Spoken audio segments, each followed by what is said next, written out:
Estás escuchando Laboratorio de Juegos, tu podcast sobre la creación de juegos de mesa con Pablo Garayzar y Adrián Alba.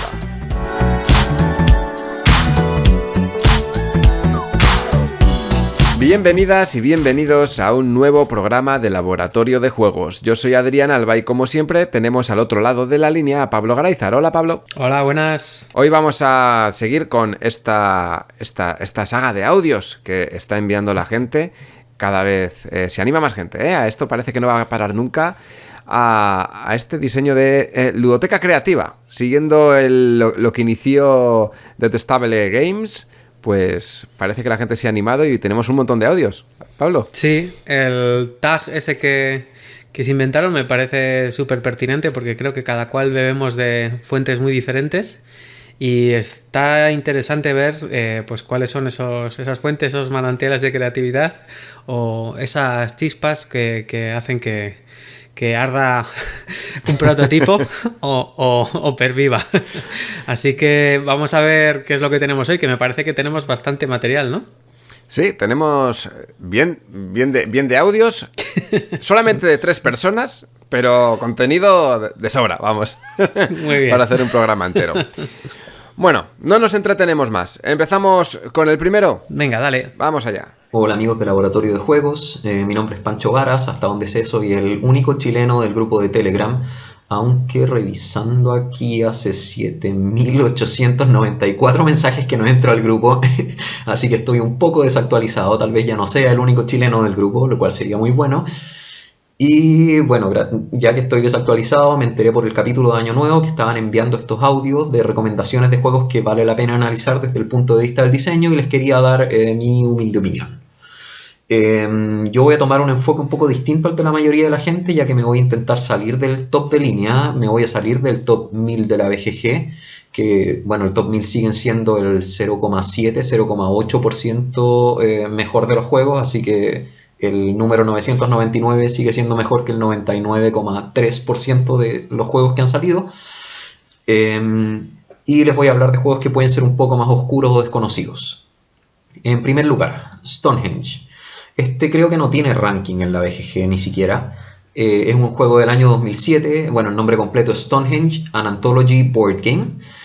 En el cual, más que un juego, es un experimento que se hizo en el cual se tomó la temática de Stonehenge y se crearon ciertos componentes para el juego y estos componentes se le enviaron a 5 diseñadores distintos para que cada uno creara sus propias reglas del juego. Estos diseñadores son Richard Garfield, creador de Magic, Bruno Faidutti, creador de Citadels, Richard Borg, de Battlecry y de Memoir 44, James Ernest, de Kill Dr. Lucky, y Mike Selinker, de Axis and Allies.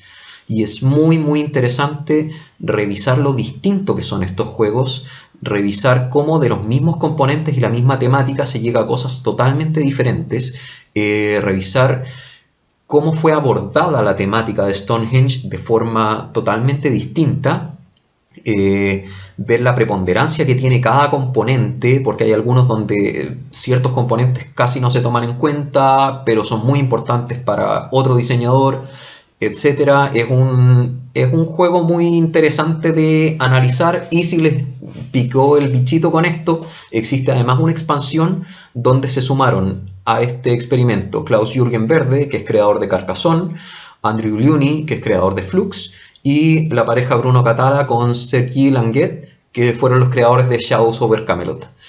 Así que el primer juego recomendado es Stonehenge, An Anthology Board Game, del año 2007. El segundo juego del que les quisiera hablar está alrededor del 3000 de la BGG más o menos. Es un juego del año 2015 que tal vez conozcan y se llama 504, del creador Friedman Freeze. Este juego también es un experimento y fue un experimento muy bullado el año en que salió porque viene con muchos componentes genéricos y el manual está dividido más o menos en 9 capítulos en el cual cada uno representa una especie de mecánica o estilo de juego, por ejemplo carrera o combate o producción o no sé, o acciones en la bolsa, etc. Y cada uno de estos capítulos está dividido en 3 módulos.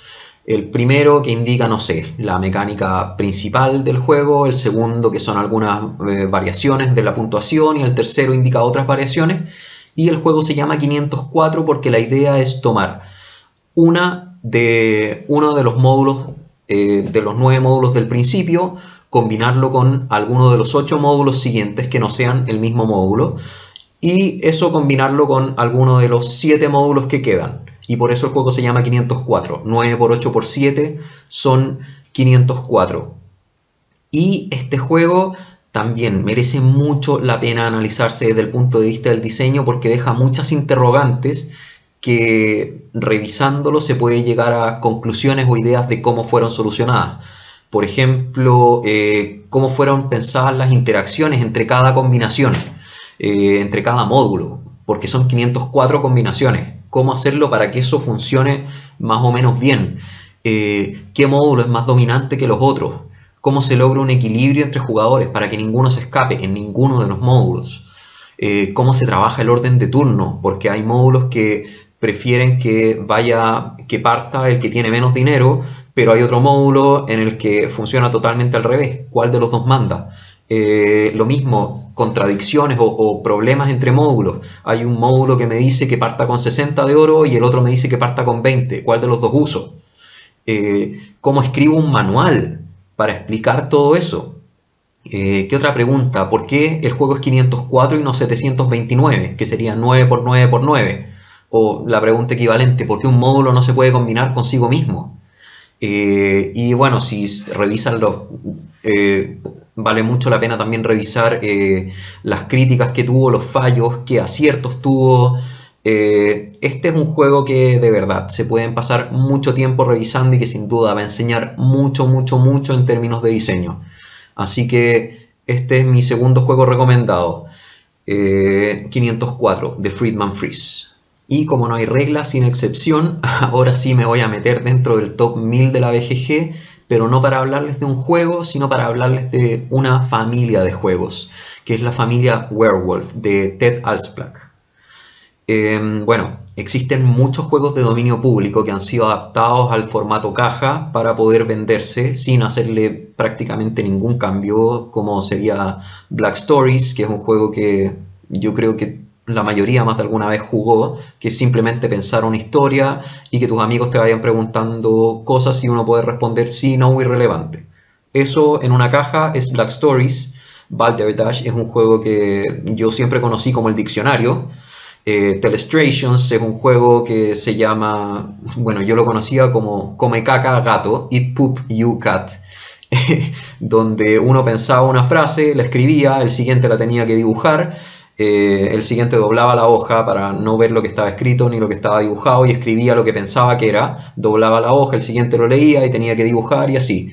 Entonces hay muchos juegos de dominio público que se han adaptado al formato caja, y la diferencia que tiene es que podemos ver en esta familia todo un crecimiento, cómo ha ido evolucionando, los pequeños cambios que se le han hecho para irse adaptando cada vez más al mercado y para irse cada vez diferenciando del juego original, que era el Mafia. Yo lo conocía como Mafia, algunos lo llamaban como El Pueblo Duerme o La Ciudad Duerme o algo así, pero del Mafia salió el Hombre Lobo de Casco Negro, que era básicamente exactamente lo mismo. Después salió el Werewolf, que es también lo mismo, pero después evolucionó al Ultimate Werewolf, después el One Night Werewolf, después el One Night Ultimate Werewolf, después el Ultimate Werewolf Extreme, y así ha ido avanzando y se ha ido puliendo, y yo creo que es una cosa que es muy difícil de ver tan clara, cómo ha ido evolucionando paso a paso y cada pequeño cambio que ha hecho. Entonces, analizar uno de estos juegos no considero que tenga mucho valor, pero revisar toda la familia y qué cambios pequeños y qué cositas ha ido usando para mejorar y para ir puliendo cada vez más esta experiencia, lo considero un ejercicio súper, súper, súper interesante. Así que esas fueron mis 3 recomendaciones. Un saludo a todos y muchas gracias. Menudas recomendaciones, no solamente por los juegos, sino por los autores que tienen detrás. Mucho nivel, mucho nivel. Mucho nivel, sí. esta recomendación ha sido un poco como la propia recomendación. Es muy meta, ¿no? Porque ha propuesto un juego de juegos, otro juego de juegos y luego una familia de juegos. Era como, bueno, realmente no ha propuesto nunca un juego, sino que ha dicho, por aquí hay cosas. Dentro de una caja puede haber muchos autores, dentro de una misma caja puede haber muchos juegos, tirando de combinatoria. Y luego, toda la gente que está aprovechando un poco el acervo lúdico popular para traducirlo a juegos con formato moderno, pero que realmente es básicamente eso, es traer juegos que ya estaban hechos e ir haciendo cada vez la bola un poco más redonda, cada vez la mecánica un poquito más depurada y estirando un poco el chicle. No sé cómo lo ves tú. Sí, de hecho, me parece súper interesante el Stone Age. Es que Stone Age, que al principio lo decía y digo, es el Stone Age, y digo, el Stone Age tiene juego, sí, ese sí se conoce, pero no, Stone Age. Sí, el cacharro ese circular de piedras que... Eso es. Bueno, que yo estuve viendo un documental de cómo llevaron las piedras hasta allí y era flipante, ¿eh? Bueno, pero este juego, que yo no conocía nada acerca de él y bueno, ahora hemos estado hablando... fuera del programa, ¿no? Que me estabas contando, Pablo. Sí, Pedro Soto habla mucho de él. Eso es. Porque es un buen escaparate para ver qué son capaces de hacer con los mismos componentes, pues el Dream Team que ha mencionado Pancho Varas, ¿no? Que por cierto, no es el único chileno que está en Laboratorio de Juegos. Tenemos más compatriotas. Margarita está por ahí. Y no sé si hay alguien más, porque hay unos cuantos que están en modo stealth, en modo lurker, en modo silencio. Así que así que al menos Margarita con la capa de invisibilidad. Eso es. Pues lo que decía, Pedro Soto suele hablar de este juego y me parece súper curioso. Sí, he estado echando un vistazo en la BGG, sí que tiene puntuación, no tiene una puntuación muy buena. Yo creo que también es porque esto, más que un juego en sí, fue un experimento, imagino, ¿no? Esto... un experimento de vamos a coger a diferentes personalidades del mundo lúdico y a ver qué pasa por sus cabezas. Hacen juegos muy diferentes y seguramente con eso, con ese juego veremos muchas cosas muy diferentes. No puedo hablar mucho de él porque lo he conocido ahora mismo, sinceramente. Sí, es como si, yo qué sé, en una discográfica les pusieran una melodía a 6 o 7 artistas top y les dicen, venga, con esto hazte algo. Y bueno, pues te pueden hacer un rap, te pueden hacer una música heavy, te pueden hacer un trap, te pueden hacer un reggaetón o lo que sea. Y entonces está chulo ver cómo a nivel de diseño, que es un poco a lo que estamos aquí, cómo la cabeza de esos cracks es capaz de adecuarse un poco al pedido desde diferentes perspectivas, ¿no? Y como hay gente pues que hace juegos más analíticos, otros que son juegos más de interacción. Está chulo eso. No sé si es un buen producto de venta, pero me resulta súper interesante que se haga más este estilo de juegos, aunque sea solamente en un evento, o no sé cómo decirlo, ¿no? Vamos a como un reto, a ver qué es lo que sale. Realmente es una Game Jam que han hecho, pero con todo cracks, claro. Y sabiendo que el juego va a publicarse. Ha dicho, vamos a hacer una Game Jam, pero vamos a sacarlo sí o sí, ¿no? Tal cual, sí. Sí, muy, muy, muy interesante. Me gustaría participar alguna vez en alguna Game Jam. Tiene que estar divertido. No he tenido la oportunidad hasta ahora. Siguiendo con los juegos que comentaba, el segundo, el 504. 504 de Friedman Freeze, un juego que yo le seguí la pista desde que salió en 2015, creo que fue, 2014, por ahí, más o menos. Cuando salió, yo ya lo tenía en el punto de mira. En esa época todavía no había demasiados juegos de mesa y a nada que algo tuviera algo diferenciador ya llamaba la atención. Al final no llegué a probarlo, no llegué a comprarlo tampoco. Por primera instancia porque estaba en inglés, no sé si se llegó a editar en castellano. Pero también por esas críticas que al final salieron, ¿no? Que el juego, en parte, es brillante por esa capacidad de juntar tantos módulos y tener un juego que varíe tanto de partida a partida, pero por otro lado se escuchaban muchos problemas de compatibilidad de unos módulos a otros y que a veces había partidas que no tenían sentido y decían, bueno, de 504 pues a lo mejor 50 están bien, el resto no tan bien. No sé hasta qué punto es cierto todo esto que se comentaba sobre este juego, porque como digo, no he conseguido probarlo, pero sí he tenido un ojo puesto sobre él. Sí, yo últimamente ha estado saldado y le he puesto el punto de mira en plan buitre, porque es un repositorio de componentes brutal. Luego, aparte, como bien dice Pancho, pues habría que darle un buen repaso al libro de reglas, que es además como muy modular, es alucinante cómo está hecho, pero es que aún así, o sea, por la mitad de precio, que es lo que estaban saldando, tener esa cantidad de losetas, de meeples, o sea, mogollón de componentes, merecía la pena. Solamente como gente que nos dedicamos al diseño, pues Sí. casi todo el mundo pues tiramos ahí de las ofertillas que hay en Spill Material, en el Troquel, en AliExpress, en 1000 sitios, ¿no? Y decir, joder, directamente que estos sean meeples de verdad, que sean hexágonos bien troquelados y tal, con colores temáticos, pues es una buena cosa. Lo que pasa que me daba mal karma cargarme el juego. O sea, sé que lo compraría y al final no lo rompería. Y entonces digo, bueno, pues como no lo voy a romper y no lo voy a jugar tampoco, pues no entré. A mí me pasa un poco lo mismo, ¿eh? Comprar un juego y pensar que lo voy a destrozar para protos es como ¡no! Estoy rompiendo una obra, da igual, aunque no me guste, da igual, estoy rompiendo aquí una obra de arte. Ya lo hice, ¿eh? Ya lo hice en algún juego de estilo Legacy, ya cogí algún componente para hacer algún proto. Ahora he devuelto esos componentes a su sitio. Solamente los cogí temporalmente. Y eso que es un juego Legacy que no puedo jugarlo más y nadie más en la vida puede jugarlo porque es un juego que yo le he puesto pegatinas, he roto cosas y ya no puedes jugar de una forma coherente. Pero aún así... Pero tú sabes que el sitio en el universo de esos componentes es dentro de su caja. Sí, exacto. Sí es verdad que si necesito componentes tiro de ella. Claro. Pero luego todo vuelve a su sitio. Luego tiene que estar. Luego tiene que estar ahí. No voy a utilizar esto, pero este es su sitio. Tiene que estar aquí sí o sí. No, además hay un montón de cartas de medidas que son de medidas extrañas, que no son las medidas estándar y a lo mejor pues en un momento dado me pueden venir bien para poder utilizarlas o lo que sea. Meeples de varios tipos, entonces pues parece que no, pero sí que da un poco de juego. Ha sido ese fue buena compra, no por el juego, sino por el uso que se le ha dado después.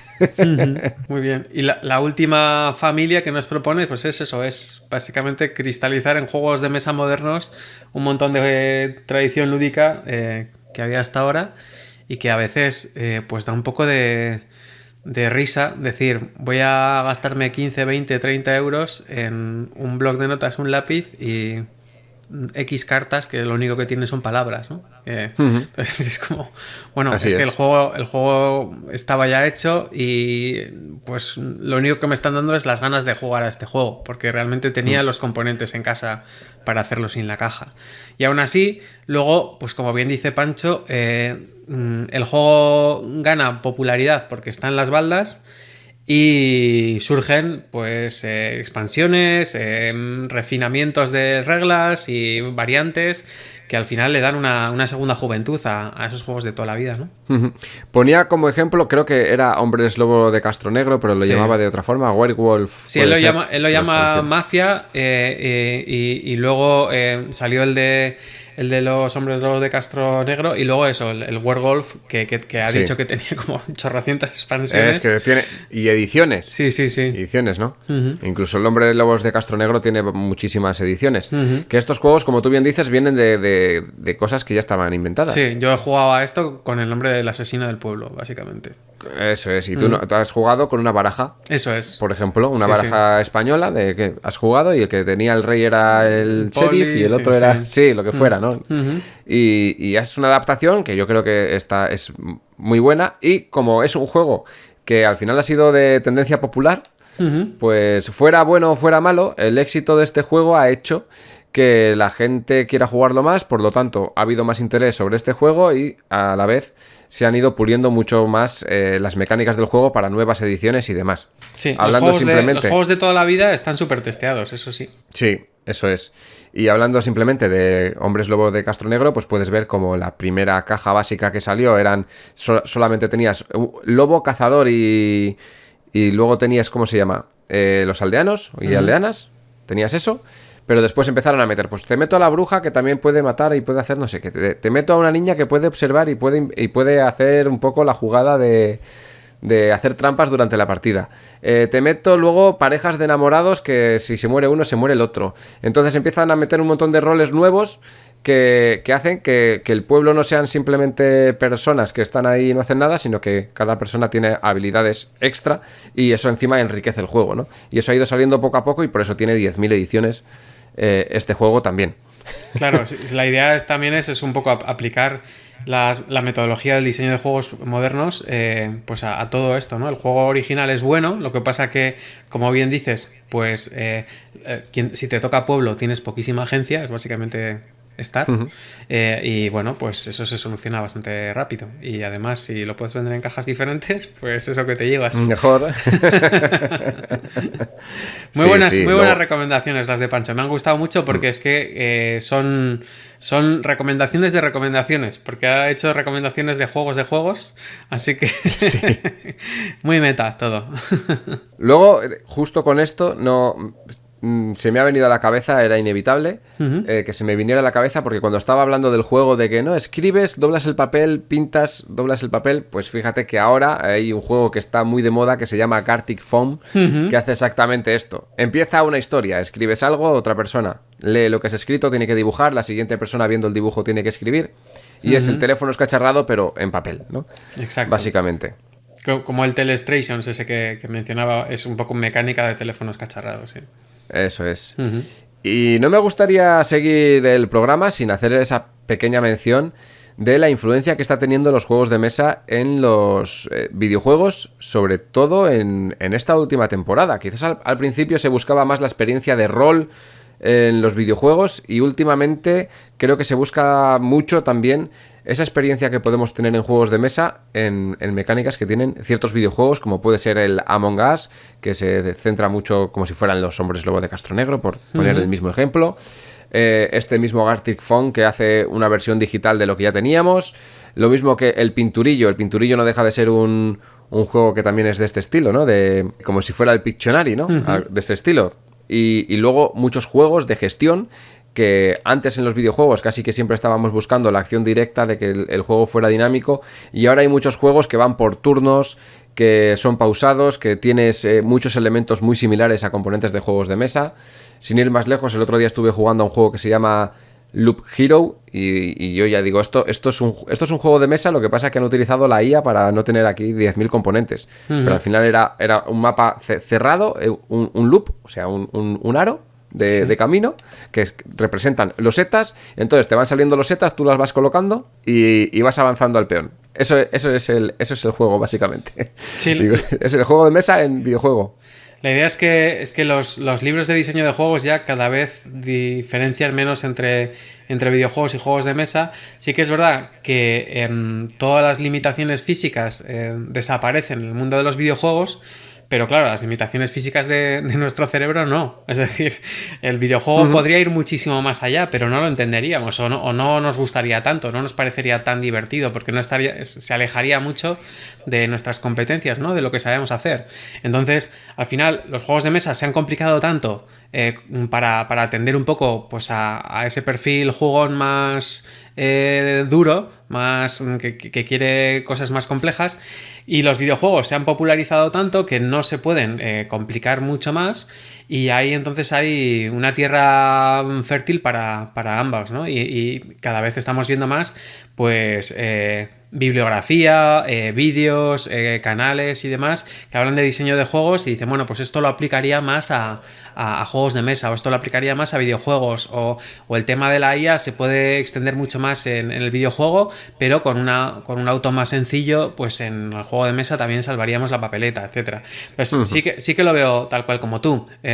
Creo que va a haber mucha hibridación de unos a otros. El diseño de videojuegos ha tenido una época donde el desarrollo tecnológico guiaba un poco la pauta de la mecánica, es decir, ¿qué es lo que sabe hacer mi tarjeta gráfica? Pues sabe hacer no sé qué historias nuevas, pues vamos a hacer una mecánica que lo explote, ¿no? Entonces era casi como bastante fácil, entre muchas comillas, diseñar, porque casi todos eran alardes tecnológicos. Pero hemos llegado a un momento en el que ya estamos muy acostumbrados a que haya imágenes fotorrealistas en los videojuegos y quizá pues ahora tienen mucho más cancha, mucho más espacio los videojuegos indies, porque ya no es una sorpresa que el AAA pues nos alucine visualmente, sino que igual un indie nos parece feísimo o muy retro, pero aún así pues es divertidísimo, entonces pues funciona, y ahí sí que creo que tenemos un punto de enganche entre videojuegos y juegos de mesa. Es decir, un triple A de videojuegos en primera persona, etcétera, pues se puede acercar un poco a un sandbox tipo Dungeon Crawler, pero las sensaciones nunca van a ser parecidas. Pero cuando ya salimos de ahí, cuando ya salimos de los triple A que han gastado millones y millones en hacer eso, pues volvemos a encontrarnos, como bien dices. Sigamos con los audios. Dale. Muy buenas, soy Julia Iriarte. Me imagino que me reconocéis como parte del equipo de colaboradoras de este programa. Y bueno, pues mi pequeña aportación a la ludoteca creativa la quiero centrar en 3 juegos, pero voy a intentar ser súper breve para ir al grano e intentar destacar lo más relevante de los 3. En primer lugar, voy a hablar de uno que quizá es el más alejado de los otros 2, que luego veréis un poco por qué lo comento.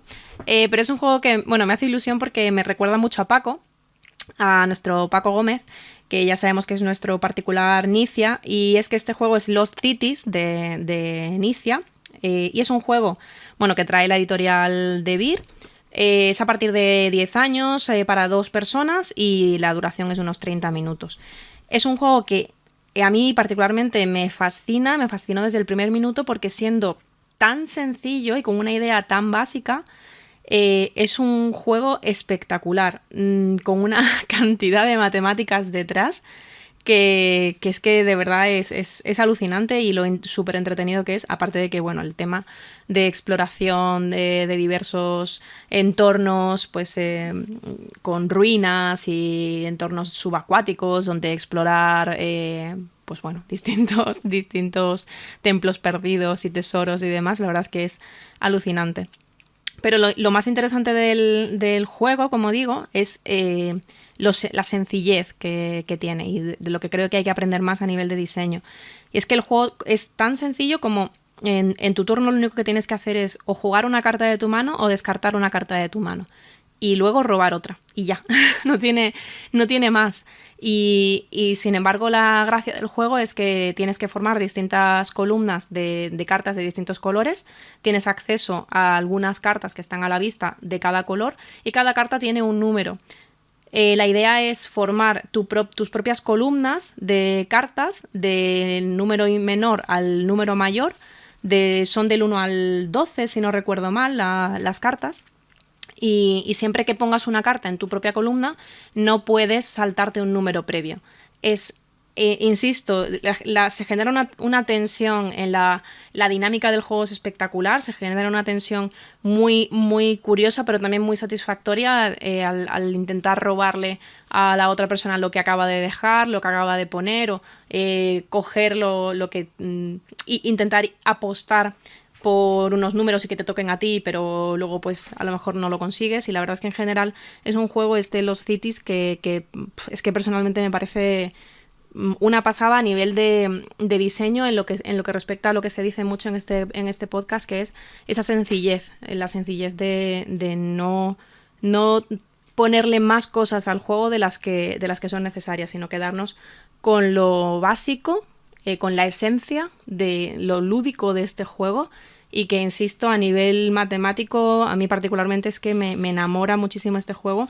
Y luego cómo hay que hacer las sumas para poder hacer las puntuaciones finales, me parece magistral, porque te sientes como que estás realmente, incluso en la parte de suma final, estás calculando cuánto vale tu tesoro, de verdad. Entonces me parece realmente... muy, muy interesante este Lost Cities, y del que hay que aprender mucho. Por otra parte, un juego del que sin duda también tengo que hablar porque además hablo muy habitualmente de él y me parece una adaptación fantástica. Es Patchwork Express, de Uwe Rosenberg, igual que el Patchwork original, pues Uwe Rosenberg se hizo también esta adaptación de Express. El original es a partir de 8 años, este es a partir de 6.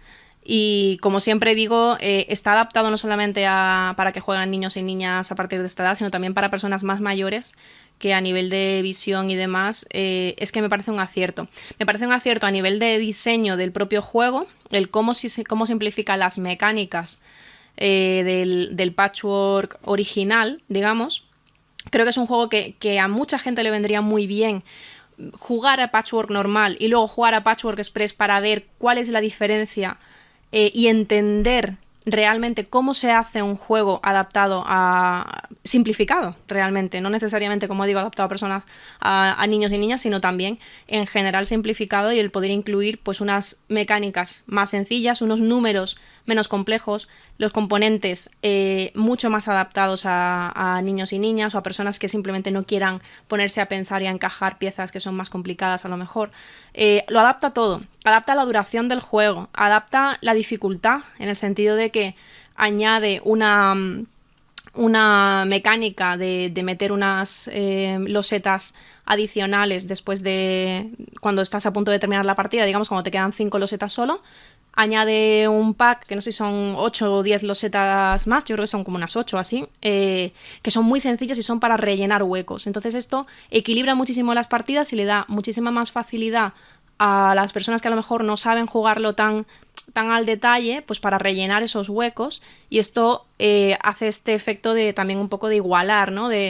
Al ser partidas para 2 personas, pues el que no sea siempre el factor pues planificación, lógica y estrategia a largo plazo y demás, la que gane, la que tenga más peso, sino también un poco el factor azar, que como siempre hemos comentado, especialmente en los podcasts en los que hablamos de las edades mínimas de los juegos, pues bueno, al final el azar equilibra mucho y es lo que hace que muchas veces un juego pueda ser jugado por niños y por niñas que otro pues a lo mejor menos, ¿no? Entonces sí que recomiendo mucho, si alguien tiene la oportunidad, si alguien se quiere dedicar a diseñar juegos para más peques, juegos más familiares sobre todo, pues el ver esa diferencia, jugar a Patchwork y luego jugar a Patchwork Express y analizar el diseño de uno y de otro, porque efectivamente esas diferencias son el reducirlo y el a veces no tanto llegar a la esencia del juego, como puede ser lo que comentaba antes de los cities, sino en este caso a lo mejor cómo adaptar una mecánica, unos componentes, una duración, en definitiva pues todo el juego para que sea mucho más accesible y incluso añadiendo cosas, como digo, que parece curioso que añadiendo algo se haga más fácil el juego, y en este caso es así y resulta muy sencillo y muy intuitivo, y la verdad es que insisto, súper recomendable también para aprender a nivel de diseño este Patchwork Express. Y por último me gustaría hablar de un juego que también es para 2 personas. He de decir que los 3 juegos que he cogido me acabo de dar cuenta de que son juegos para 2 personas. Patchwork Express, Lost Cities y Pokétops, que es este último juego del que quiero hablar. No, me gustan mucho los juegos que son para más, pero es verdad que en concreto pues aquí he encontrado unos ejemplos muy característicos y no necesariamente tendrían por qué ser para 2. Al menos quizá en los Cities sí tiene mucho sentido que sea para 2 la parte que quería contar, que era pues a lo mejor esa simpleza y esa parte tan matemática, que para 2, como dice Paco, a veces es quizá un poco más preciso hacer esas afinarlo de esa manera para 2 personas. En el caso de lo que quería contar de Patchwork Express, de lo que es depurar una mecánica, me habría valido también el ejemplo, por ejemplo, de Aventureros al Tren, el primer viaje, con respecto a Aventureros al Tren. Creo que son 2 juegos súper bien adaptados para público más familiar o que necesita a lo mejor una serie de mecánicas y componentes y duración más accesible. Y en el caso de Pokétops también podría haber usado otro ejemplo, pero creo que es muy sencillo. Pokétops es un juego de Brandon Beran, lo edita aquí GDM Games. Y bueno, no he dicho Patchwork, pero Patchwork lo edita Maldito Games. Pokétops es a partir de 8 años, para 2 personas, como decía, y unos 20 minutos la partida. El juego es un 3 en raya. Literalmente. Seguramente ya lo conocéis porque realmente es tan sencillo como jugar a un 3 en raya y gana quien haga 3 en raya. Ese es el objetivo, hacer esto antes que la otra persona. Pero lo que quería comentar de este juego es lo interesante de hacer una adaptación de un juego que ya existe. Muchas veces se ha hablado de, pues tal juego es como la pocha, pero no sé qué. O tal juego es como la brisca, pero no sé si se llama brisca porque creo que no es un nombre que no me sale bien ni siquiera con mi acento andaluz.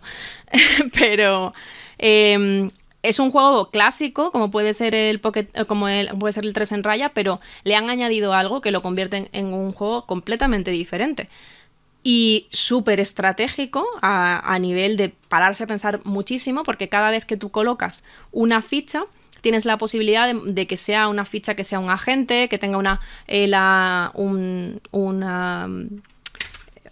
acción extra, digamos, o una estrategia adicional, que sea pues el poder cambiar una ficha por una adyacente, o si se mantiene una ficha en una habitación concreta, pues a lo mejor se puede mover a la diagonal, o pues lo que sea, ¿no? Hay especialistas diferentes, que si el topo, el ninja, el arponero, hacker, asesino, mensajero, empujador y francotirador, o sea, son como diferentes acciones adicionales que tienen, habilidades particulares que tienen, y es, pues, insisto, cómo convertir un juego de toda la vida en algo completamente diferente. Y yo creo que al final ahí también está parte del diseño de juegos, el entender cómo cambiando un juego que ya funciona, metiéndole algo diferente y siempre midiendo muy bien que no sea demasiado enrevesado, que no sea demasiado difícil o que realmente no te estés alejando demasiado de la esencia, porque si la esencia funciona muy bien, pues podemos tener un juego muy interesante, ¿no? El Misión Cumplida, que también decíamos que es el uno cooperativo, ¿no?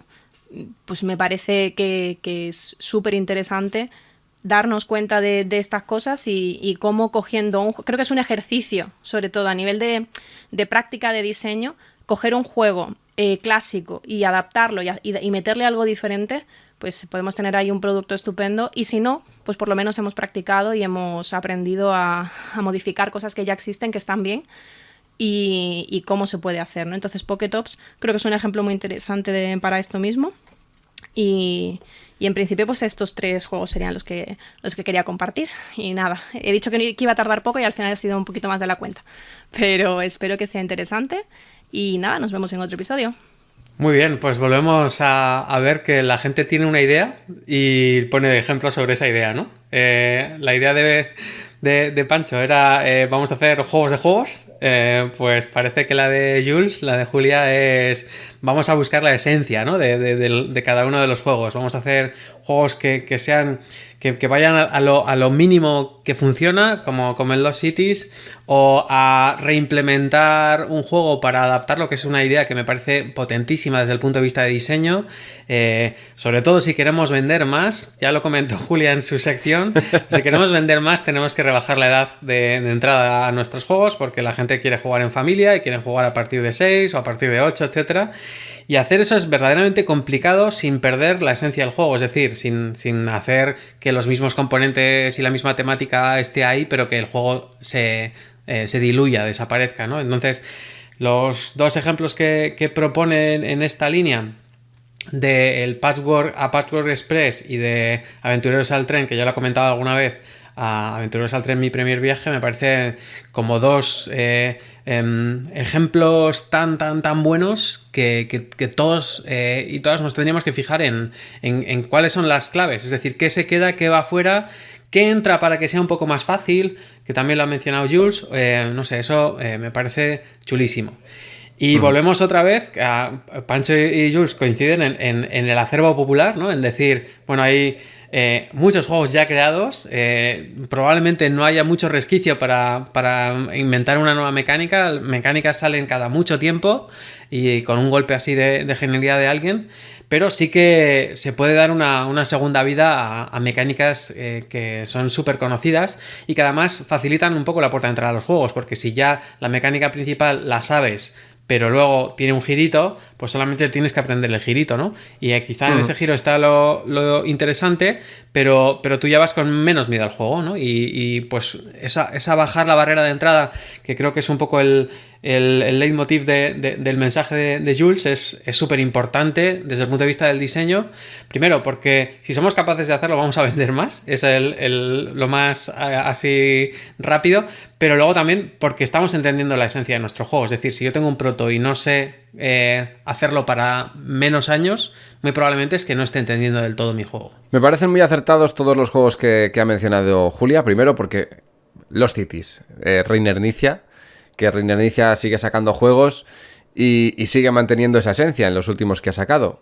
El último que jugué suyo de las últimas novedades fue el Sumatra y creo que tiene la esencia que tiene Lost Cities la tiene también ¿no? Es un tío que no sé cómo lo hace, pero siempre consigue darle el toque diferente al juego para que digas, es lo suficientemente diferente como para que sea otro juego, ¿no? Una sensación completamente diferente, pero... Coño, parece que lo hace siempre igual.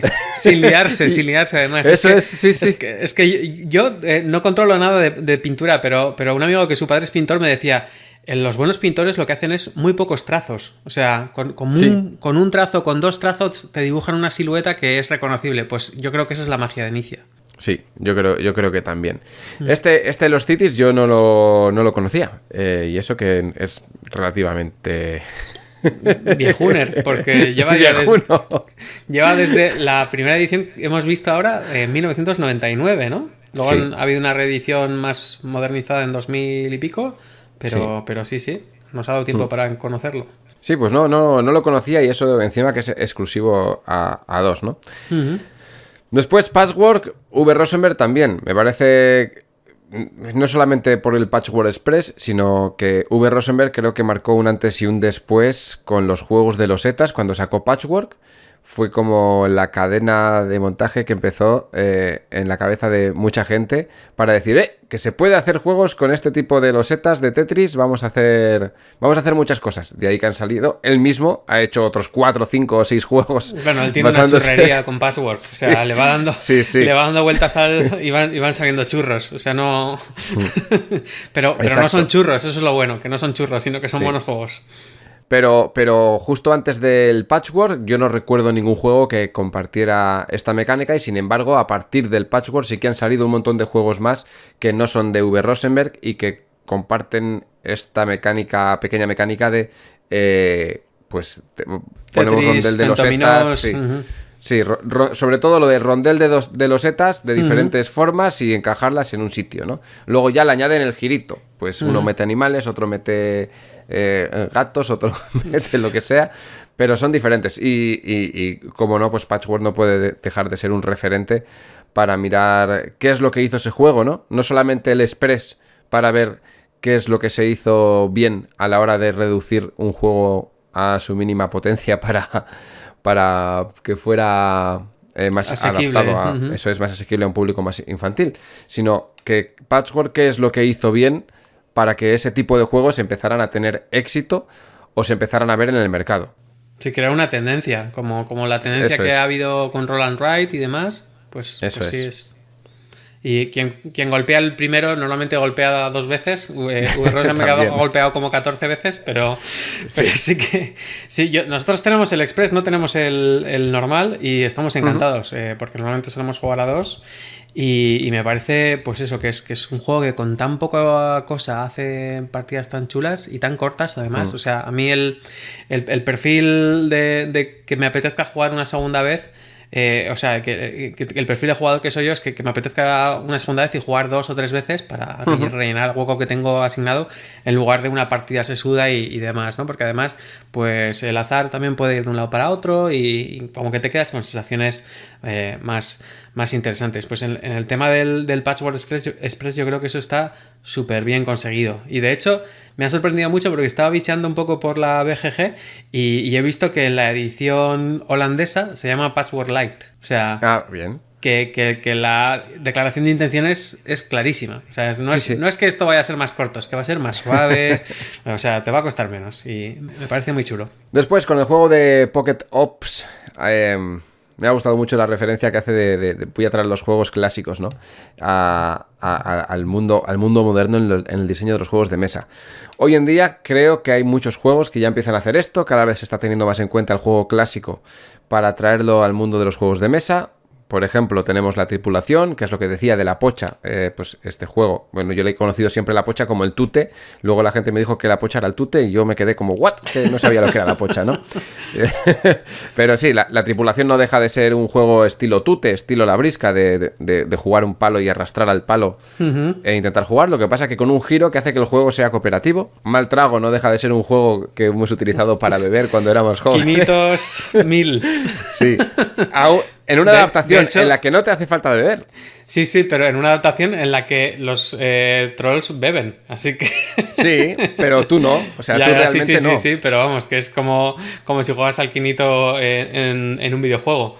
Sí, y Mal Trago, ya que lo menciono, me parece también un juego digno de mención a la hora de ver las mecánicas que tiene para evitar el kickmaking, el que te echen de la partida. Sí. Porque este juego te echan de la partida, pero este te da la opción de reincorporarte, o sea, no te echan de la partida, sigues jugando. Sí, y además creo que tiene... los fantasmitas son super guays. Sí. Sí, es un juegazo. Independientemente del arte, pues mecánicamente creo que es un punto a favor que tiene el juego a tener en cuenta. No, pero eso sí, también a nivel mecánico también me parece que resuelve muchos de los problemas que tenía el juego popular. Bueno, básicamente porque tampoco al de 3 o 4 rondas ya no hacía tanta falta que el juego funcionara. Sí, y no puedo no mencionar Berridos de Paz, que ya vino y nos contó aquí cómo Berridos venía de sus juegos infantiles, que yo no lo conocía, pero que ella ya lo tenía en sus juegos infantiles, ¿no? Paz Navarro lo que tenía era una abuela que era una crack, una taur, sí. ¿No? En esto. Entonces, pues ya Paz viene con el acervo popular entero. Y de hecho, pues fue bastante gracioso el pequeño síndrome de la impostora que tenía ella de decir, a ver, si he hecho un juego que es el juego de toda la vida. Pero no, pero le ha dado también el giro más cómico, luego ha adaptado, porque claro, los berridos hay que pegarlos, luego ha adaptado también muy bien el tema de los colores, tal, o sea, ha habido un desarrollo de producto, porque de la idea original, tú a ti te dan una piedra de mármol y si luego al final eres capaz de hacer una bola perfecta, pues es que has tenido trabajo. Y dices, no, es que el mármol no lo he hecho yo. Y dices, ya, el mármol no, pero todo lo demás sí, y eso claro. Tiene también su mérito, ¿no? Y entonces, sí. Pues es lo que está pasando ahora, ¿no? Que hay juegos que funcionaban muy bien, que como hemos dicho antes con el de Los Hombres Lobo de Castro Negro, que tenían mucho testeo, o sea, muchísima gente los había jugado y había pasado un buen rato, pero que con los ojos del diseño de hoy en día se les ven las fallas, o sea, se ven que de repente pues hay cositas que se arreglan muy muy fácil. Entonces, alguien que tenga un poco de saber hacer y que vea pues que ese juego tiene un público objetivo actual y una segunda vida, pues eso que se lleva y salen juegos más chulos que los originales. A ver, me gustaría aprovechar este momento también para decir que la gente no se corte cuando vaya a hacer un juego. Yo sé que en el camino del diseñador, que cuando hablo de, bueno, esta idea es que ya la crearon y lo dejé de hacer porque ya estaba hecho, creo que también es importante que a veces, si se te ha ocurrido un juego por las mecánicas que tiene otro juego y las adaptas para el tuyo propio, creo que no es algo malo. Es más, si es un juego que funciona y tiene una vuelta de tuerca lo suficientemente interesante para que el juego sea diferente siendo lo mismo, creo que no hay que dejar de diseñar juegos por mucho que se parezcan a otros que ya existan en el mercado. No solamente clásicos, sino juegos ahora más recientes. Aprovechar ideas que han tenido otras personas no me parece tampoco mal, siempre y cuando nosotros aportemos algo muy diferente, ¿no? Que no se corte la gente a diseñar porque digan, joder, es que estoy haciendo un juego de colocación de trabajadores y ya hay otro que funciona igual. Digo, bueno, pero igual el conjunto de todo lo que estás haciendo es diferente, ¿no? Sí, es la ventaja de que no se puedan patentar mecánicas de juego ni registrarlas, que nos permite, pues, caminar a hombros de gigantes, ¿no? Coger lo que más nos guste de nuestros juegos favoritos y darles una vuelta. Lo importante es que les demos una vuelta, claro, porque si no estamos cayendo en el mero plagio pero sí y que esa vuelta pues no sea meramente temática. Pero si se nos ocurre algo encima de otro juego, yo creo que no deberíamos abandonarlo. Así como Adrián en su camino, pues sí que dijo, pues esto todavía le queda bastante desarrollo y ya está en el mercado, me da un poco más de pereza. No es lo mismo en desarrollo en paralelo, como ha comentado Adrián, de que bueno, pues los de Aristella empiezan por un lado, Adrián por el otro, y resulta que en esa carrera por tiempo y ganas, pues ganan los de Aristella, pues da más pereza. Pero si Adrián de repente jugando a la Aristella se le ocurriera un giro súper interesante, quizá porque ha estado desarrollando un proto en la misma línea o lo que sea, pues ahí sí, o sea, ahí apóyate y para adelante, porque yo creo que es muy enriquecedor que podamos hacer eso, que podamos apoyarnos en cosas que ya sabemos que funcionan además. Un ejemplo claro es la mecánica de deck building, cuando empezó en teoría con Dominion.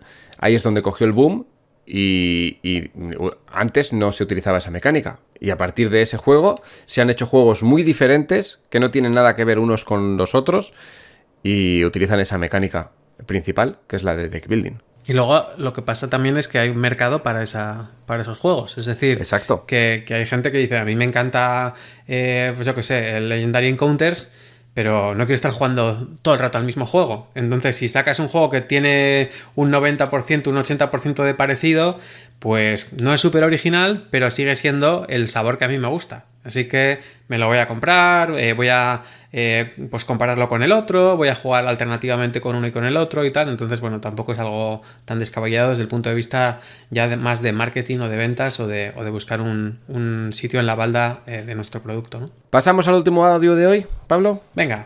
Hola Pablo, hola Adrián, hola a toda la gente que escucha Laboratorio de Juegos. Soy Maite, me podéis encontrar en redes como Mar de Meeples. En el tema de creación de juegos de mesa estoy bastante pez. Tengo ideas, pero no están todavía materializadas, no hay nada físico, pero me está sirviendo mucho los podcasts que hacéis para aprender de los diferentes autores y editores que vienen y gente que invitáis al programa y de vosotros dos, por supuesto. Pablo me dijo que las chicas estábamos participando poco y tiene razón. Y le prometí que le mandaría un audio, así que aquí está. Yo, como los Lannister, pago mis deudas, así que me podéis borrar de la lista de morosas. Quería hablar de 2 juegos principalmente, luego aportaré 2 más, después entenderéis por qué. El primer juego del que quería hablar es Merv. Es un juego eurotipo, no tiene unas mecánicas innovadoras, las típicas mecánicas de set collection, colocación de trabajadores, gestión de recursos, movimiento en el track. Pero sí he visto una cosa que me ha gustado y que quería comentar de este juego.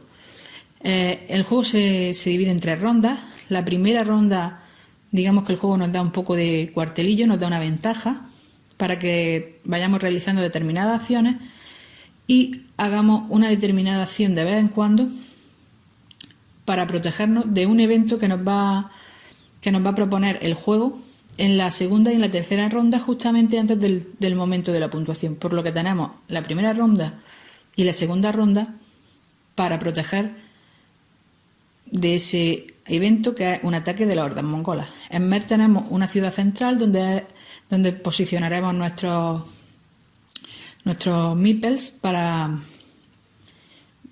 edificar y edificar parte de la ciudad y para seleccionar las acciones que queremos hacer. Por turno iremos colocándonos en columnas o en filas y seleccionaremos para también obtener recursos. ¿Qué pasa? Cuando se hace la primera ronda, el juego no nos va a proponer nada. Continuamos con la segunda.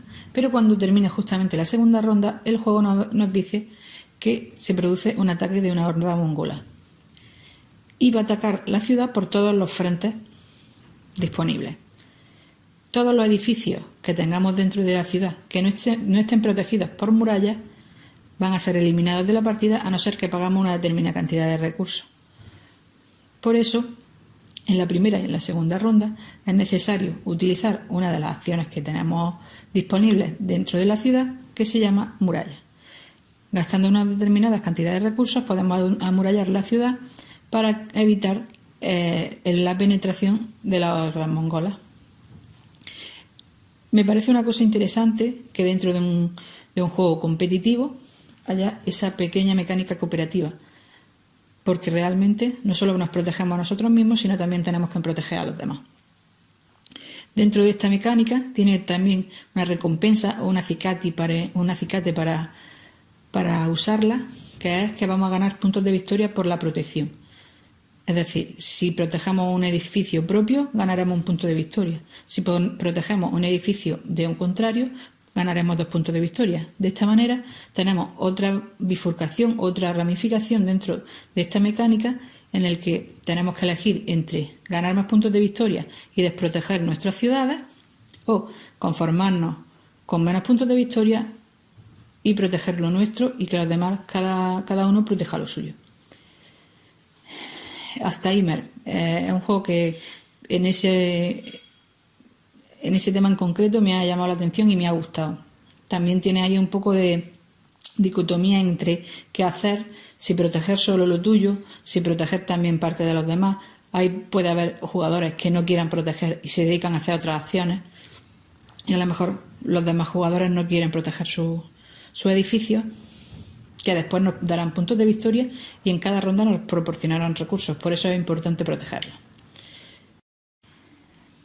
Os quería hablar también sobre Dragon Parse y Canvas. El otro día estuvimos comentando que había determinados autores que necesitaban o requerían de determinadas formas de ilustración o pedían determinados requisitos en la ilustración o en componentes porque lo veían imprescindible para el juego. Muchas veces la editorial o el propio ilustrador puede pensar que es un capricho, pero es verdad que hay algunos juegos que sin esos determinados requerimientos que hace el autor no serían el mismo juego y el juego cambiaría en su totalidad. En este caso voy a hablar de Dragon Parse y Canvas, que utilizan cartas transparentes para superponerlas unas sobre otras. Sin este tipo de material el juego no sería posible. En Dragon Parse superpondremos dragones, huevos, ovejas para ganar puntos de victoria, alimentar a nuestros dragones y atraer visitantes a nuestro parque. En el caso de Canvas somos aspirantes a pintores que nos presentamos a un concurso de pintura en el que nos piden determinados requerimientos y usaremos esas cartas transparentes donde abajo, en la parte de abajo tendremos los diferentes requerimientos que nos piden y en la parte de arriba tendremos una ilustración. Superponiendo unas cartas sobre otras podremos conseguir los objetivos que nos piden y cuando terminemos de hacer la ronda tendremos en la parte superior una ilustración que será el cuadro que presentemos. Dependiendo de la dificultad de los requerimientos tendremos mayor o menor puntos de victoria. Por lo que es un juego que es muy visual y en el que la temática y la mecánica son necesarias junto con los componentes que conforman el juego. Otro juego que también quería comentar, que no es exactamente lo mismo, pero también tiene algo parecido, es Cloud Age. Cloud Age es un juego que todavía no ha salido en español, no se sabe si saldrá, pero tiene una cosa que me llamó la atención en cuanto a la obtención de recursos. Para obtener los recursos no vamos a saber realmente qué cantidad de recursos vamos a obtener de primera. Tiene una forma de obtención que es como con un sobre o una especie de funda donde meteremos las cartas donde se pueden obtener los recursos. En todas las cartas tenemos todos los tipos de recursos que podemos obtener, pero no sabemos la cantidad. Pues ese sobre es transparente, pero en medio tiene una nube. La nube tapa la zona donde están los diferentes tipos de recursos y la cantidad de recursos de cada uno que esa carta te proporciona. Pero alrededor de esa nube queda parte de la ilustración a la vista y podemos ver por el tamaño de la superficie qué cantidad de recursos vamos a obtener. Es una forma de obtener recursos por intuición y es una forma de utilizar un componente de forma imaginativa o es una innovación dentro de los juegos de mesa que no sé si irá bien o irá mal, pero me ha llamado la atención. Y hasta aquí mi aportación. Gracias por lo que estáis haciendo y un saludo a todos. Bueno, Maite, no llega siempre tarde a mis directos únicamente eso, sino que ahora abre el melón aquí de los juegos semicooperativos. ¿Qué está pasando? Maite de Mar de Mipels, el mar angosto, porque ha dicho que es una Lannister, ¿no? Tal Así cual. Muy bien, pagando sus deudas, muy bien. Muchas gracias por el esfuerzo, que ya sé que cuesta a veces colaborar, pero os lo agradecemos un montón. Tanto a Pancho como a Jules. Bueno, Jules ya está en nómina, como que Sí. 0 euros, pero nómina. Pero nómina. Y a Maite, que nos han hecho el programa, básicamente.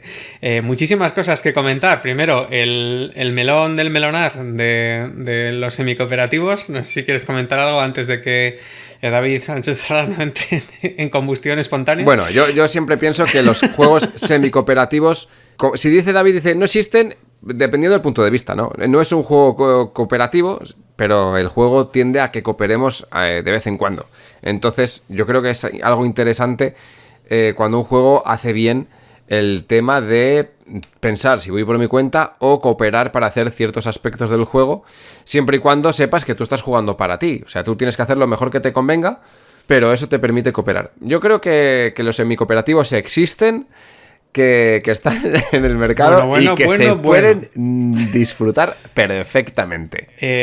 Bueno, yo estoy más cerca de las tesis de David, pero también coincido mucho con algo que dijo Luis. Es decir, bueno, sí, mecánicamente lo que tú quieras y tal, pero nos sirven también para situar a quien vaya a comprar el juego de qué tipo de dinámicas se van a generar. Sí.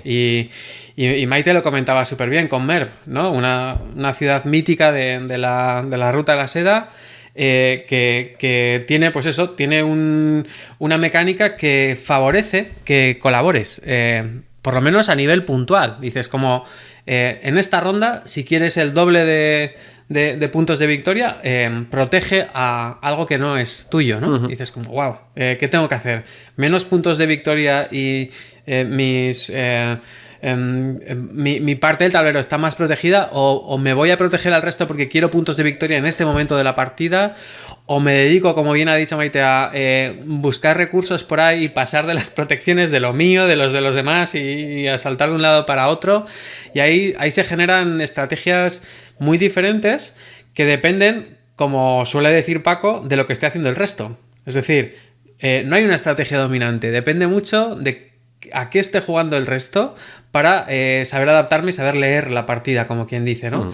Y eso le da una profundidad a los juegos brutal. Y ahí la etiqueta de semi-cooperativo, pues me parece que le viene bien, porque no estamos cooperando, estamos yendo cada cual a su movida, y si te estoy protegiendo no es porque te tenga en alta estima, que es verdad, que sí que te tengo en alta estima, pero en este momento de la partida, pues lo que quiero es ganarte, básicamente. Entonces, pues son una estrategia como a corto plazo, o son estrategias más a largo plazo, pero sabiendo que, bueno, pues voy a agotar recursos, o voy a hacer que llevaros a una esquina del tablero, cualquier cosa de estas, ¿no? Entonces, no estamos cooperando, estamos compitiendo principalmente, pero que mecánicamente haya un incentivo a la cooperación puntual o a la formación de alianzas puntuales, me parece interesante, y sobre todo me parece muy importante avisarlo en la caja, porque eso va a generar también la semi-cooperación, también es semi-traición.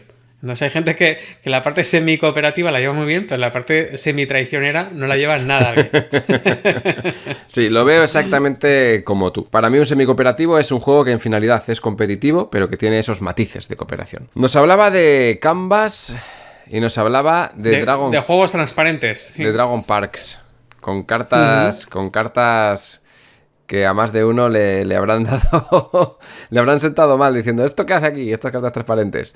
Creo que son súper necesarias para la mecánica que tiene el juego, y me parece una idea súper acertada, por lo menos en Dragon Park, que es el que conozco, la forma en la que se utilizan dichas cartas. Sí es verdad que puedes ver otros fallos en algunos aspectos, pero a lo que el juego se refiere, son perfectas. Aquí es un poco la palabra que sobrevuela siempre a todo esto, es sobreproducción, ¿no? Sí. O sea, esto se ha sobreproducido porque estamos utilizando plástico que es muchísimo más caro de producir y tal.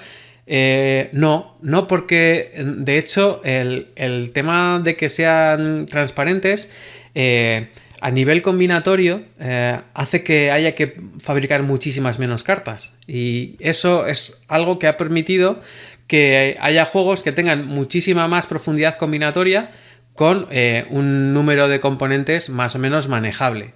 Porque todas las posibilidades que existen de superposición de estas cartas transparentes, si quisiéramos hacer cartas con todas esas combinaciones, probablemente saldrían mazos monstruosos de 200 y pico cartas, de 300 y pico cartas, y que además serían inmanejables, porque igual mucha gente está teniendo cartas prácticamente iguales. Es decir, tengo la misma, pero cambiando aquí un color por este otro color. Pues no, o sea, con las translúcidas sabes que pues, hay unas pocas de una determinada forma o de un determinado color y que el resto no las va a tener. Entonces, se generan dinámicas muy diferentes y, sobre todo, pues, como hemos comentado antes con el tema de los videojuegos, una mejora tecnológica, porque hasta hace bien poco no se podían fabricar a un precio razonable cartas transparentes, pues ha generado un montón de mecánicas o de tipos de juegos que están aprovechando esa ventaja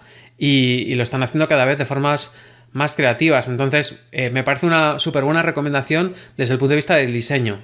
Saber que en nuestros protos pues no va a ser fácil reproducir eso, pero que lo tengamos en cuenta, que ya hay fábricas que saben hacer mazos transparentes y que podemos pensar en mecánicas así. A nivel chapucero, pues se me ocurre comprar las típicas transparencias de acetato, las típicas portadas para encuadernar que venden por ahí en papelerías, sí. Recortarlas con un cúter y tirar de edding, ¿vale? De rotulador indeleble. Y animarnos también a saber que está este tipo de cartas ya bastante asumido dentro de los sistemas de fabricación. Para nada me parece que esté sobreproducido. Al final, lo mismo pasará con Canvas, me imagino. No conozco el juego, pero imagino que hará algo similar. Sí, vas completando. O sea, al final la ventaja es que la combinatoria es muy, muy, muy orgánica. Porque es que si tuvieras un tochazo con todas las combinaciones, al final sería básicamente inmanejable. Una aguja en un pajar, ¿no? No, Sí, aparte que, por ejemplo, hablando del Dragon Parks, lo que sí tienes es más control sobre la partida, ¿no? Eliminas mucha aleatoriedad con ese mazo de cartas. Si tuviéramos un mazo de cartas con todas esas opciones posibles, de repente nuestro panorama cambiaría de un turno a otro, entonces sería un juego que básicamente sería jugar una carta y ya está, y no tendríamos que pensar demasiado. Sin embargo, con este tipo de cartas, solamente al variar ciertos elementos de lo que estamos tapando, nos da más capacidad de predecir lo que nos está pasando en nuestra partida, a dónde queremos enfocar esta carta, porque tenemos diferentes sitios donde colocarla. Muy bien. Y luego lo último que comentaría de esto es que ese salto que decías tú entre videojuegos y juegos de mesa, con las cartas transparentes es más cómodo, porque en un videojuego sí que puede aparecer un icono y desaparecer muy fácil, y con las cartas transparentes pues podemos llegar a eso mismo. Sí, cuando veo el tema de las cartas transparentes, a mí se me viene en la cabeza de tú eres un personaje y le vas poniendo el equipamiento con cartas transparentes, ¿no? Eso es. Vas como equipándote, exactamente. Sí. Mira, ¿no? Por poner ya un ejemplo de un juego que sí creo que es una sobreproducción innecesaria, pero que al final todo el juego en sí está sobreproducido sin necesidad. Fallout The Shelter es un juego basado en un videojuego de móvil que está basado en una licencia de videojuego. Es un Eurogame familiar que funciona muy bien, es un juego ligero que funciona muy bien, pero trae muchos componentes delusificados. En vez de traerte un meeple, pues te trae una miniatura de plástico para utilizarla como si fuera un meeple. Te trae quizás componentes que en vez de ser de madera te los mete de plástico, y luego encima, aparte de tener varios modelos de cartas en la misma caja, por tener cartas estándar y cartas no estándar, cuando podrían ir todas en la misma medida, tiene un grupo de cartas que son transparentes, con el único fin de que al colocar esa carta sobre una localización veas el fondo de la localización en la que está colocada, sin repercusión alguna en el juego. Ya, un alarde, estético. Un alarde total. Exacto. Entonces ahí sí que ves que el precio está inflado, porque es un juego que de componentes son pocos, de muy buena calidad, eso sí, son delusificados, y un juego que podría valer perfectamente entre 25 o 30 euros, pues te está valiendo cerca de los 50, ¿no? Básicamente. Y sin embargo con Dragon Park es un juego que tiene esas cartas que dicen que están sobreproducidas, pero se mantiene dentro del margen de ese tipo de juegos. Y del último juego yo tengo muy poco que decir porque no lo conozco. Tú creo que sí lo conoces, ¿verdad? ¿Cuál? El último juego que ha comentado Maite. ¿Cuál ha comentado? Ha comentado uno que no ha salido en castellano. Sí, que vale, estaba sí. en inglés. Cloud Age. Sí, Eso ese lo conozco porque lo tenía en el punto de mira. Creo que sí va a salir en castellano, no me atrevo a decir exactamente por quién, pero juraría que he leído la noticia de que este juego iba a salir en castellano. Es de Alexander Pfister, que tiene también el Mombasa, tiene el Great Western Trail, ha sacado el Maracaibo, es un... Bueno, y luego My Goods creo que también es suyo, y algún juego más, que son juegos que son conocidos y que es un diseñador reconocido. Sí, ha sacado este juego, pero tampoco sé mucho sobre él. O sea, lo conozco, sé que está ahí en el mercado y poco más. Bueno, lo que está claro es que nos ha traído Maite 3 juegos de 2020, así que si el resto de colaboraciones iban un poco por el acervo popular, no sé qué tal, aquí la novedad. Se están haciendo cosas chulas, se están haciendo cosas modernas, nuevas y bueno, pues animamos también a la gente a que esté un poco al loro de qué está saliendo porque pues normalmente... En ese caminar a hombros de gigantes nos estamos sumando toda la gente que crea y las nuevas ideas pues sí beben de fuentes antiguas pero también aportan un nuevo giro. Entonces estar un poco atentos a qué sale también es una muy buena recomendación que nos hace Maite. Muchas gracias a todo el mundo que ha participado en este programa. Esperamos recibir más audios para hacer otro especial. Iré incrementando esta ludoteca que cada vez pues nos va a costar más conseguirla en casa, pero sí que viene bien siempre echar un vistazo a la BGG o a tutoriales o a reseñas para saber de qué estamos hablando, porque hay ideas muy buenas. Bueno, nombres grandes ya han salido aquí en este programa y luego también pequeñas joyas que a veces pues pasan más por debajo del radar. Y si estás pensando en algún juego que digas, mira, me están contando aquí unos cuantos juegos y estos yo no los utilizaría para diseñar. Yo utilizaría este otro. Pues ¿a qué esperas para mandar tu audio? Nos lo puedes mandar para que lo pongamos y todos nos enteremos de qué juego recomendarías para el diseño. Mandádnoslo como queráis. Nos contactáis por la red social que queráis y ya os pasaremos el correo electrónico o venís a Telegram o lo que sea. No os preocupéis por eso, ¿vale? Pero no os cortéis en colaborar porque que esto sea muchas voces hace que sea más interesante. Nos vemos la semana que viene en un nuevo programa de Laboratorio de Juegos. ¡Hasta luego! ¡Adiós! Puedes seguirnos en las redes sociales, Instagram y Twitter, laboratorio_POD. También puedes escucharnos en YouTube, iVoox, Spotify y Google Podcast, Laboratorio de Juegos.